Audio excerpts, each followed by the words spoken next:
रोजी का मसला, मैं मालदार नहीं बन पा रहा हूं, इसका हल मेरे हाथ में, मेहनत ज्यादा करूं, कोशिश ज्यादा करूं। माल कमाना कोई मुश्किल नहीं है। मसाइल की 3 किस्में होती हैं। इंसान के साथ जो मसाइल होते हैं वो 3 किस्म के होते हैं।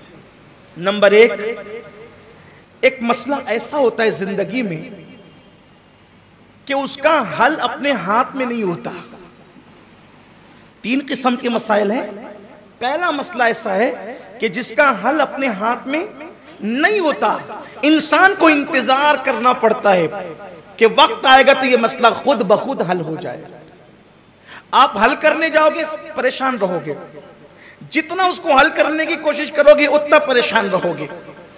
तो उसके लिए क्या करना पड़ता है? इंतजार करना पड़ता है, वक्त आने पर यह हल होगा। किसी को रिश्ता नहीं आ रहा है, एक मसला है, मर्द हो या औरत, रिश्ता उसको नहीं आ रहा है तो उसकी मर्जी का नहीं आ रहा है। अब वो क्या करे? परेशान है, इधर उधर उधर हाथ मार रहा है, खूब परेशान हो रहा है, परेशानी बढ़ती रहेगी। ऐसा मत कीजिए। आपको अगर मसला दरपेश है, आप इंतजार, स्वालेह तौर पर सही रास्ता ढूंढिए आप और इंतजार कीजिए कि जब वक्त आएगा ये मसला हल हो जाएगा। ये हल होने वाला, इसको हल होना है, लेकिन ये वक्त से पहले आपकी कोशिश से हल नहीं होगा। अगर आप सोचें कि अपना रिश्ता किसी के भी साथ दुपट्टे में बांध ले, नहीं हो सकता। मेरे इमाम कहते हैं, रजा, हर काम का एक वक्त है, दिल को भी आराम हो ही जाएगा। वक्त आने दो, वक्त से पहले कोई चीज तलब मत किया करो, वक्त से पहले किसी चीज को मांगा मत करो, वक्त से पहले किसी चीज में उजलत मत किया करो। इंतजार करो, अपने अल्लाह पे भरोसा करो, अपने अल्लाह पे एतमाद करो, वक्त आएगा तो होगा। तो अगर रिश्ता नहीं तय होता है, हंगामा करने की जरूरत नहीं है। साले तौर पर सही पाथ से, सही रास्ते से ढूंढिए जो तरीके हैं, मगर इंतजार कीजिए वक्त आने का। वक्त आएगा तो मसला हल हो जाएगा। नंबर 1, ये ऐसे में इस तरह के और भी मसाइल, नौकरी नहीं मिल रही है, कोशिश कीजिए, कोशिश कीजिए, वक्त आने पर वो हल हो जाएगा। ये हो गया।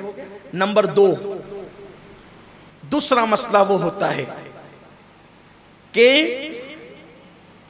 उसका हल अपने हाथ में नहीं होता और उसका सोल्यूशन का और उसके हल का कोई वक्त भी नहीं आता, तो उसको ऐसे ही छोड़ देना पड़ता है। छोड़ दो उसको, उसमें मगजमारी करके टेंशन मत लो। कुछ मसाइल ऐसे हैं कि जिसका कोई हल ही नहीं है। किसी मुफक्किर ने बहुत खूबसूरत बात कही थी कि अगर छत की घर गिर रही हो, खूबसूरत बात है, माजी करीब के एक मुफक्किर ने बहुत अच्छी बात की थी। कोई मजजूब उसने कही थी ये बात, मजजूबियत छाई रहती थी उस शख्स पर, लेकिन बहुत बड़ी खूबसूरत की उसने कहा कि अगर छत गिर रही हो भागो, छत गिर रही हो भागो, बच जाओगे, लेकिन आसमान गिर रहा हो रुक जाओ। आसमान अगर गिर रहा हो तो क्या करोगे? छत गिर रही हो तो भागने से बचोगे, आसमान गिर रहा हो तो क्या करोगे? आप कहीं भी भागो, भाग तो सकते नहीं, और रुक जाओ, अब तू जो चाहे वही हो। उसका कोई हल नहीं है। एक मसला वही जिसका हल है, वक्त आने का इंतजार करो, परेशान नहीं होना। दूसरा ये कि जिसका कोई हल ही नहीं है, उसके लिए परेशान नहीं होना, उसके लिए राजी रहो। वो बिल्कुल ऐसे ही जैसे आसमान गिर रहा हो, उसके लिए आसान मिसाल। आपका रंग काला है, आप गोरे होने की कोशिश ना करें, हो नहीं सकते। हो जाएंगे, हो जाएंगे, नहीं होंगे। आपके अब्बा किसी ऐसे बिरादरी से ताल्लुक रखते जिसे आप पसंद नहीं करते, आप बदल सकते। ये आसमान गिरने के मुतरादिफ है। ये आप समझ रहे मेरी बात को? तो कुछ मसाइल ऐसे हैं जिन पर आपको टेंशन नहीं लेना, बस उस पर राजी हो जाना है, ठीक है यही होगा। अब बदल नहीं सकते, कुछ चीजें तब्दील नहीं कर सकते, तब्दील करोगे भी तो बदलने में कामयाब नहीं हो सकते। तीसरा मसला वो होता है जिसका हल हमारे हाथ में होता है, और यही किस्म के मसाइल लोगों के साथ ज्यादा हैं। तीसरा हल हमारे हाथ में होता है और ये किस्म के मसाइल ज्यादा हैं। अब उसके हल का तरीका क्या है? नंबर एक, जो मसाइल आ जाएं, जैसे कि रोजी का मसला, मैं मालदार नहीं बन पा रहा हूं, इसका हल मेरे हाथ में, मेहनत ज्यादा करूं, कोशिश ज्यादा करूं। माल कमाना कोई मुश्किल नहीं है। आप 8 घंटे ड्यूटी करते हैं, 12 घंटे कीजिए, माल आएगा। खर्चा अपना कम कर दीजिए, माल आएगा। यही मालेगांव में मैंने अपने बचपन से लेकर अब तक की जिंदगी में, इस वक्त मेरी उम्र 37 साल की शुरुआत रनिंग है। अब मई आएगा इंशाल्लाह तो 37 साल मेरी जिंदगी के पूरे हो जाएंगे। लेकिन मैंने अपनी बचपने की जिंदगी से लेकर अब तक देखा कि दूसरे इलाकों से लोग सिर्फ एक बदन का कपड़ा पहनकर आए थे, और अब मैं उनको देखता हूं तो उनकी कई साइजिंग, कई कारखाने हैं, क्योंकि मैंने उनको देखा अपने बचपन में, उनको जानता भी हूं, उस दिन से जानता हूं जिस दिन से वो आए थे। वो बिस्सी में खाते थे और वो मालेगांव की प्रॉपर आवाम से ज्यादा डबल ड्यूटियां करते थे, मेहनत करते थे। बल्कि आज हम देख रहे हैं कि जिसके कारखाने में वो काम करते थे, उनकी औलादें अब उनके कारखाने में काम कर रही है, उनकी साइजिंगों में काम कर रही है। मेहनत उस मंजिल पर पहुंचाती है, मेहनत उस मकाम पर पहुंचाती है।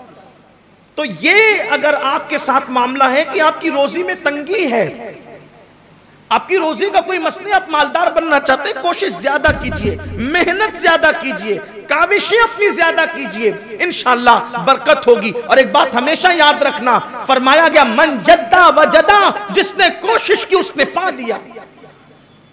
कोशिश से कभी पीछे मत हटो, मेहनत से कभी पीछे मत हटो। मालदार बनने की कोशिश करो, मेहनत करो, इंशाअल्लाह मालदारी मिलेगी, दौलत मिलेगी, कोई मुश्किल नहीं है, ये मसला हल होने वाला है। इसी तरीके से मेरे पास एजुकेशन नहीं है, मैं अच्छा एजुकेशन हासिल करना चाहता हूं, उस पर मेहनत करें। आप मेहनत करने वालों का अजर अल्लाह कभी जाया नहीं फरमाता। इसी तरीके से कुछ ऐसे मसाइल हैं जिसको अल्लाह ताला ने आपके हाथ में रखा है, तरक्की चाहते हैं आप, समाज में इज्जत के हवाले से लोगों की खिदमत करें, मेहनत करें, काविशें करें, अपना अखलाक अच्छा बनाएं, अपना किरदार अच्छा बनाएं, आपको समाज में इज्जत भी मिलेगी, वकार भी मिलेगा। ये ऐसे मसाइल हैं, इसका हल मौजूद है। कर्ज की अदायगी का मामला है, मेहनत कीजिए, अदा होंगे। लेकिन इन मसाइल के साथ कुछ ऐसी चीजें भी हैं कि जब आदमी को मसाइल दरपेश होते हैं, तो आदमी का डिप्रेशन और मायूसी और नाउम्मीदी बढ़ती है। इसका हल क्या है? इसका हल यह है, अच्छे दोस्त बनाएं, अच्छे दोस्त बनाएं और अपने मसाइल उनके साथ शेयर करने की आदत डालें। अच्छे दोस्त, इसलिए कि ये बात है कि अगर हम अपना मसला किसी दोस्त के सामने शेयर करते हैं तो वो हमारा मसला जो है वो हल्का हो जाता है। किसी के कंधे पर अगर आप अपना सर रख करके रो लेते हैं तो वो चंद आंसू आपके दिल के बोझ को हल्का कर देते हैं।